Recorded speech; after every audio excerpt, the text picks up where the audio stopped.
Now this is going to be the second class in the Kavanos of Purim. We're continuing our introduction and we'll hopefully start something that gets us closer to the real thing, to the actual thing.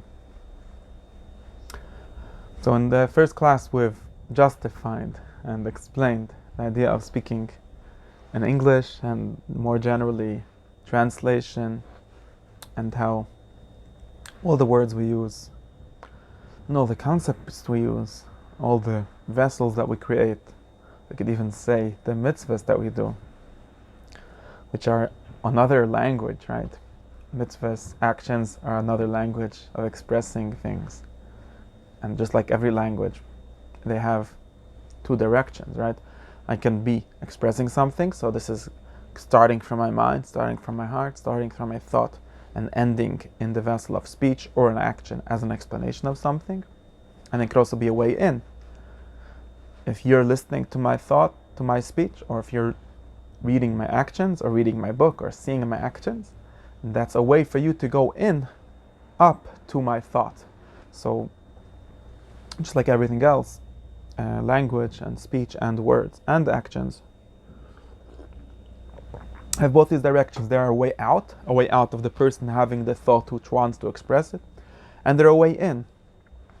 They're a way in for the person that doesn't yet have the thought, but he thankfully has someone that's ready to tell it to him, or to show it to him, or to explain it to him, and that will be a way in. It's good to realize that these two directions are actually two ways of doing most of the things that we call Avodas Hashem, most of the things that we call mitzvahs, most of the things we call learning Torah. We need to know which side of this story we're on usually. And both of them are true and both of them happen in different times. For example, if I'm davening, I'm using words that were written by someone else. Usually, most of the time, at least the way we start, is we're using these words as a way in. Or the same thing with action. If I'm shackling my lilef, or if I'm reading my Megillah, or if I'm giving my Mishlech Manas. Most of the time, for us, at least for simple people, we hope to use this as a way in. Meaning to say, the first problem, many people don't even think that this is a way to anything. They just think this is something you do. In that sense, it's just a wall. It just starts and stops there. That's total chitzonius. But people that do want to get a little deeper, they want to use this as a way in, and it's very important. They open the door. They see all these words, all these actions, all these rituals, all these liturgies, as words, as doors, not as walls, not as things to do, but as doors, as shiurim, as gates that are different gates, and each one is a different gate, and each one has a different key, and each one has a different capacity to open different doors and in different directions and different hallways and connecting tunnels and bridges and all kinds of different ways where we could get into the thought, into the world of thought, into the inner worlds, or the more deeper worlds, or the more hidden worlds, which is the place we want to get to actually.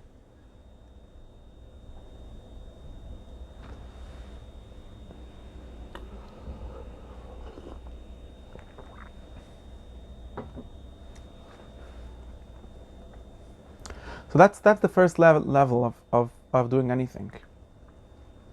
And it's also the first level of us learning Kavanos, which are words that were created by somebody to be malbish, to clothe his thoughts in. And we're actually trying to use it in the opposite direction of the author. The author, this is a way of concealing himself, or of clothing himself, or articulating himself is the correct way to say slapshus in English, is articulating himself. To articulate himself in these words, but we're not trying to articulate ourselves. We're trying to unarticulate the words, and get back to what's beyond the words, to what the words are trying to convey. There is a deeper way of doing everything.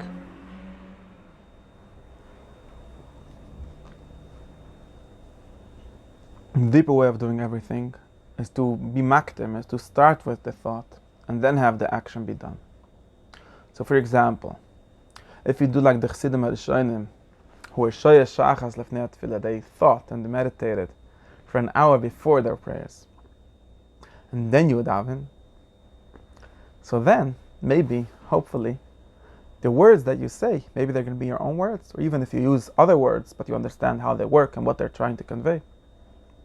You're not going to be using the words of the Siddur, or the words, or the rituals that you're doing, the mitzvahs that you're doing as a way in. They're actually going to be a way out. They're going to be a way for you to express your thought, your connection, your dvaikus, your whatever you've understood in this hour lefnei tefillah. The tefillah is going to be something that you are using. This is something that I've learned from a sefer, the Talmud of Akdashis Levi. Reb Aaron of Zitomer has a sefer. It's called Toldos Aaron. He discusses many times also b'Shem's Rebbe Akdashis Levi, and it might say there, might even say in the Maggid Stories. And this is two levels of using oisius, which is letters, words. One is where the oisius are on top of you, so he calls this being led by the oisius. That's the lower level. That's when using the words as a way in. And the second is you leading the oisius, your mind leading the oisius, and that's called using the words as a way out, as a way to express your own feeling or your own. And these are both important ways, because everything that we do have internally is obviously not as much as someone else might have had, and it's not as much as all the generations and all the long amount of time that people have been expressing themselves. So very often, if we only go one way, we could be constricting ourselves to what we thought about already. And if you open to using words and letters as ways into, we could also open ourselves to what other people have thought, and to more levels of understanding and of knowledge that we haven't thought of ourselves.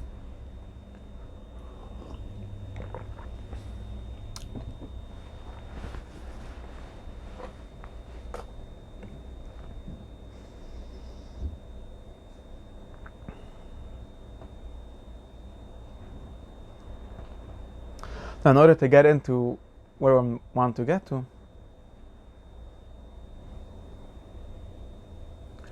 I'll try to tell you the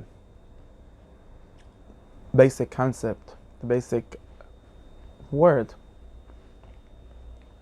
of what I call Kavanos, what we're looking for here, what I am understanding here, and what I am looking for here,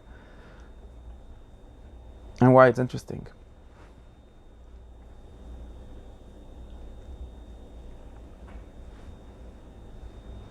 So the first reason why we're even doing this is because we agree and know and have seen in different ways that there is something behind the words. There is what the Mekabulim call a hidden world. There is an Olam HaTzilis. There is an Olam HaThought. There is another. And that world is as rich, this has to be said, this world is as rich and as varied and as full as our world, as the world of actions and emotions and even thoughts and even everything else that we do and know and think and feel. We very often have an image of hidden worlds, of higher worlds, as being somewhat impoverished, somewhat very poor and related to the multiplicity and to the colorfulness of the world that we are used to living in.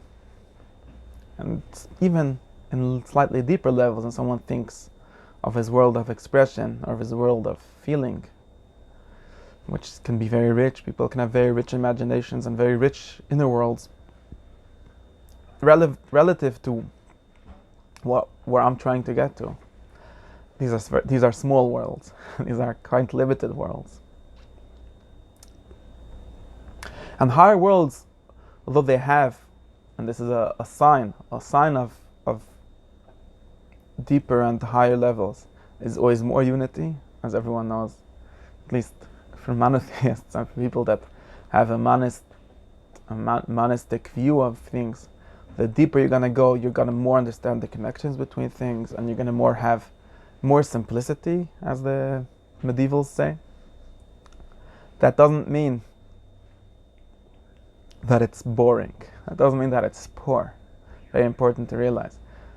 And one of the ways of realizing this, which I could show it to, is by showing you the big fat book called Etz Chaim, which in its entirety, and it's important to realize, in its entirety doesn't say one word about this world. Even when it talks about Olam Asiyah, it's not really talking about what we know as Olam Asiyah. And it's not even trying to explain our world by reference to other worlds. That's another level. There's other people that do that. The Arizal doesn't do that. All it's trying to do is to describe the other world, the Olam Atzilis, on its own terms. And obviously its own terms don't entirely exist, so we need to borrow language, we need to borrow words that we are known to be used in our world to explain different relationships, to explain different concepts, to explain different ways of being. But that's not what it's about. That's not what we're trying to explain. What we're trying to show you is something entirely different, something entirely other to that. And that's as varied and as detailed, as real, as the world that we live in. As the world that we live in usually. Now, we don't always, sometimes we do live in that Chaim world. So this is my first yisod, my first assumption, whenever I touch this idea of Kabbalah, whenever we try to teach and learn and live what's called Kabbalah, that we're not trying to make our world a little bit nicer. We're not trying to explain our world. We are, but I'll get to that in a minute. That's not what we're firstly doing. The first thing is we're trying to expose an entire other world, an entire existence, an entire way of us existing also, which is obviously why it's interesting. It's not just something irrelevant, but an entire way of existing, which is zero connection to any ways that you've known before that. Zero connection is not correct because there's connection, but it's zero. It's not a way of explaining that better.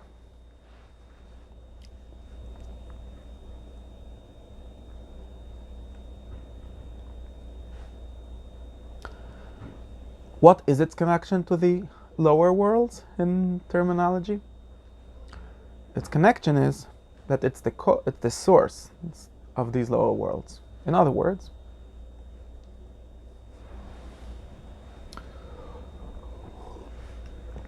I want to show you something called Olam HaPurim. Zasart Olam. As a Olam, it's a world for itself. It's a matzav for itself. It's a situation for itself. An existence for itself. It doesn't look at all like anything you've seen, heard, done, or felt, or thought on Purim.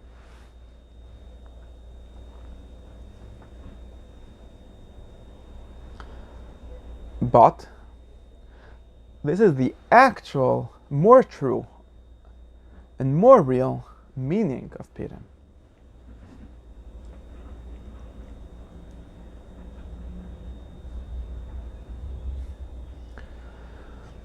And all of the things that we know as Purim, all of the things that we do, all of the things that we speak, all of the things that we feel, all the things that we hear, all of these things are one of the two directions, have one of these two relations to the Purim, to the Olam Atzilis Purim, as we've been discussing until now. Either they're ways of expressing that, so we can say, now that I know Purim ba'Olam Atzilis, now I don't only live there, and God Himself doesn't only live there, He also wants to live here, He also lives here. And therefore, there needs to be an expression, there needs to be an articulation, there needs to be an synchronicity, something that's makbil, something that's matches that in the way of saying it in this world. Or in other words, there needs to be a translation of it in the way that we understand, or in the way that we usually understand. So, for example, if I have an idea, let's say, that's a crazy idea. Now, it's a crazy idea in Olam Atzilis, not in this world. It's not crazy in the way that putting Olam Atzilis in this world is crazy. That's not crazy at all, by the way. That's normal. That's the scientific order of things according to Kabbalah. It's as crazy as gravity being things that make things fall. What's crazy is that in Olam Atzilis itself, there is crazy things. There's normal things relative to Olam Atzilis, and there's crazy things. Crazy meaning to say something very unexpected, something very inexplicable in some ways, something kind of out of order in some ways. Now I could explain it to you, and I will explain it to you, on the terms of Olam Atzilis, on the terms of Olam HaKabbalah. Now, we don't only live in Olam Atzilis, we also live in Olam Hazeh. Zeh is a bad word, because Zeh means this. in Olam HaTachten, in Olam HaMaaseh. Now in Olam HaMaaseh, or maybe even in Olam HaSpirit, in Olam HaFeeling, the way to say, to translate that craziness into Olam HaMaaseh is, I can tell you, get drunk and get really drunk, like Ad Lo Yoda drunk. That's not a mushal. It's just the same thing in a different translation. It's a translation of the Olam HaAtzilis thing, crazy thing, because it's as crazy. Its relation to the other parts of the world are similar to the relation of a drunk guy to the normal straight guys in Olam Hazeh. And it also has like the kind of liveness, the kind of chiyas, the kind of being alive, the kind of simcha, the kind of naughtiness that the drunkenness has in Olam Hazeh. So, and therefore, we could use it both ways. You could be learning 2 weeks before Purim, hopefully, the actual concept, and then you'll get to Purim, and this is the time where it lives in this world and on this world's terms. And we say, okay, now we have to tell it to the others, right? We have to tell it to the world that speaks actions and that speaks things that they can see and speak and hear about. So how am I going to tell him? How am I going to translate to him this idea? I'm going to be very drunk. I'm going to make a big party. That's one direction. Or we could go in the opposite direction, and we're going to do both. Or we could go in the opposite direction and say, I want to have a taste. I want to have some kind of connection. I want to have some kind of taste of this craziness, of this thing called Ad Lo Yoda. And since I have a body, I'm made of a body, and my body, alcohol works. It's a physical thing. It's one of the ways that I could open myself to maybe connect to that, maybe feel that. That's what I'm going to do. I'm going to use this maaseh, this mitzvah, and have the right intention, and get there in a minute, and use it as a vehicle to drive up to the Olam HaAtzilis. So these are the two directions in which the connection between Olam HaAtzilis and Olam Hazeh flows in. It flows up and it flows down. It flows in and it flows out. And when we learn, we go from up down. We try to explain the idea in Olam HaAtzilis, and then we explain how we can translate it into words, into stories, into history, into life. And in life, we go the opposite way. We start with all these rituals which were created by people that knew what they were doing, and they made it in a way that it could work. And if we know, we're going to have to add a very important ingredient called intention, and that's going to help us use that as a vehicle and to fly up and as a rocket ship, right? Not as a car, because that's too slow. So that's my ontological preface. And while I'm here, I'm going to say this is somewhere where I'm going to argue with many people who teach Kabbalah and Pnimiyas HaTorah in a slightly different way, which is that many people think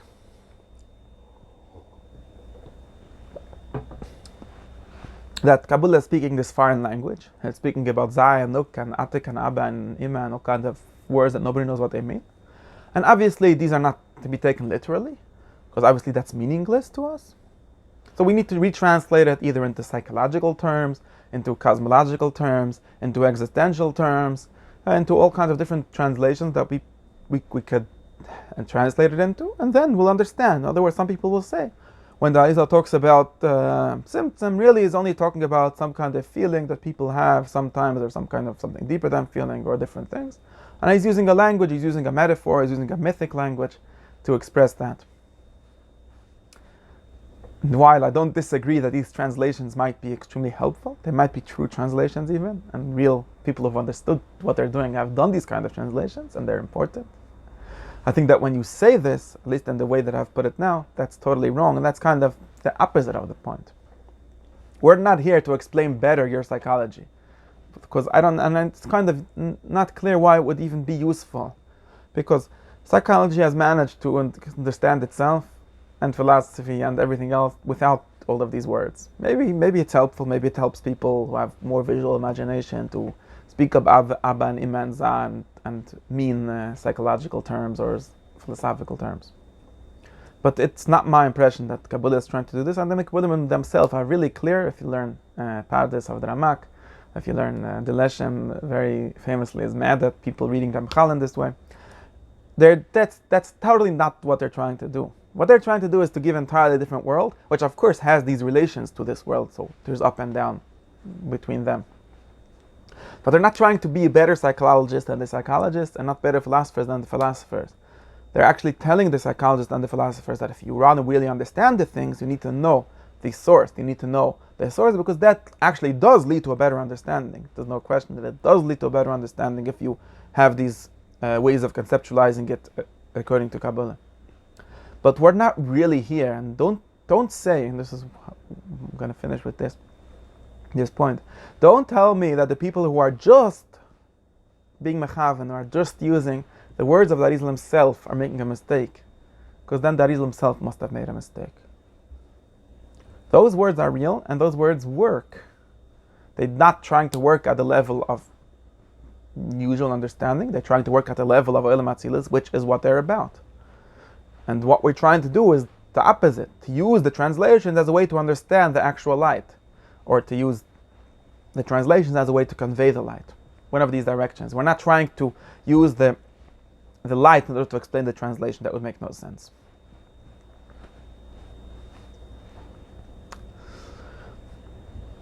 So that's the end of my second big introduction, which is to explain the ontological view of how I see the things and what the point of that is.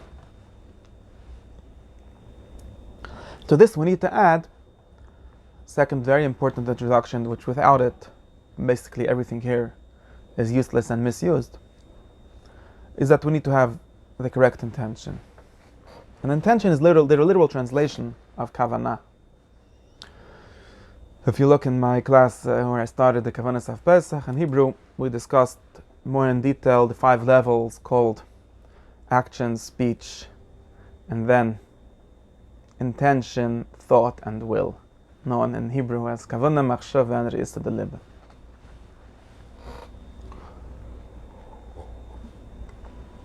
I'm going to focus here only on the first one of them, which is Kavanah. If you want to understand the other ones, you could look there and think about it yourself.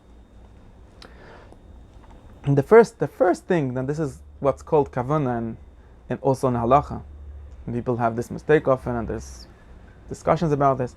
But I always say you need to have Kavanah in Kriyat Shema. When the Mishnah says there's at least Lechatchila, we should have Kavanah, it doesn't mean you need to think thoughts. It doesn't mean you have to not be distracted. That's a good thing, but that's not what it's about. That's not the point of Kavanah. The point of Kavanah means you have to have the correct intention. Now, intention is a different way of saying what I plan to get out of this, or where I plan to go with this. And I'm going to use the vehicular metaphor that I was using before. Our soul, our thought, our inner life has ways of steering it. It has a steering wheel. In other words, it has many powers. It has an engine, it has wheels, it has gas, it has seats, it has all kinds of different things and different parts that we speak about. And all of these things are amazing, and they can understand things, and they can do things, and they could create things. But your first choice, your first thing that you need to remember is this turn to point the steering wheel in the right direction. Because you could use all kavanas in the world, and this is even more obvious when I talk about actions. You could get as drunk as you want. And obviously, people get drunk every day and they're not getting anywhere. But that's because your steering wheel is pointed in the right direction. A better way of translating intention would be pointing. So pointing meaning, like lechaven in Hebrew means to align, or to point something in the right direction. But intention, when I say intention, what I mean, and this is something that usually is done before we start doing anything. That's why many people have a custom of saying l'shem yichud, of declaring their intention before, and of course saying it is not really the point. The point is, take a second to establish your intention. And this works. In other words, it's not something you need to try to remember a whole time while you're doing it, because that's not really a good idea. As like when I was learning to drive, someone explained me, one of the mistakes that people make when they learn how to drive is they oversteer. Very, very famous mistake. Any driving teacher knows. People seem to think, and the reason why people seem to think that if we're turning, so I need to turn the steering wheel as much as I'm turning, and that's actually way too much. And one of the things that someone said was, don't try to turn where you see yourself. And the reason is because you're already driving. So if you're already moving, as fast as you're going is going to amplify your turn. So what you need to do is turn the steering wheel where you want to go. That's a good rule of thumb of how to think. You're not pointing in the direction of where you are. That's too much. And many people get into all kind of OCD and stupidity and actually blocks them because they have too much intention of like where they are. And that's not what we need. When we're actually doing it, we're going to focus on what we're doing. But the intention is where I want to go. We're going to steer to where I want to go. And that actually works. It actually does the job that it needs to do. When someone says, and you could try this out and see that it works. If you say you're going to get drunk or you're getting drunk is somewhat of a strong example because it has real physical effects. But you could say I'm going to daven even. Or you could say I'm going to think, I'm going to meditate. And I'm going to use it to get to one place. And you're going to get there without remembering the whole time, okay, I have to go there. That's actually counterproductive. But this action, this intention, it's not an action, but this intention setting is what sets you on the right path, is what makes the things that you're going to do and the things that you're going to think and the things you're going to feel lead you in the right direction. So that's what Kavana means. That's what the word Kavana means, and that's the first level of Pimius, the first step to get anywhere. It's called Sfira Sabina in general. But the first step is to have the right intention, and you're saying, I want to use this in order to get, like I'm saying, using it as a way in. Or maybe you could say I'm using it as a way out. I want to sometimes, and this is, although I usually say that for normal people, all of this is going to be a way in. It's only halfway like that. I've met a woman who told me she reads Kabbalah because it seems to make sense to her. That's she's a poet, and she said she knows a lot of things, she feels a lot of things, and this seems to be the best description of them. And that could be true for you too. If you do Pesach, if you do Purim, if you do Shabbos, if you do Mincha, it's something, and we sometimes want a language and want something that can describe it exactly. And for many people, or for some people, these words could be the best description of them. They could be the best vehicle of conveying it. So it has both ways. It has the way in and the way out. But the intention is before both the way in and the way out. There needs to be an intention, and it helps to know where you're going when you're setting your intention. So if you didn't know that drinking on Purim is supposed to show you some kind of light, as opposed to, we'll get to the details of what exactly Larizal says about that and other people. Now, if you don't know that, then you're never going to get there because you don't know where you want to go. So if you know where your destination is, and you could point your steering wheel in that direction, and you will hopefully get closer to it at least. So that's what Kavana means, and let's use this to set our intention in everything that we do in this series. This is our intention to both get into the things and to both let these words be a vehicle for getting what we need to get out, to conveying and expressing things that we might know but don't have words to say them.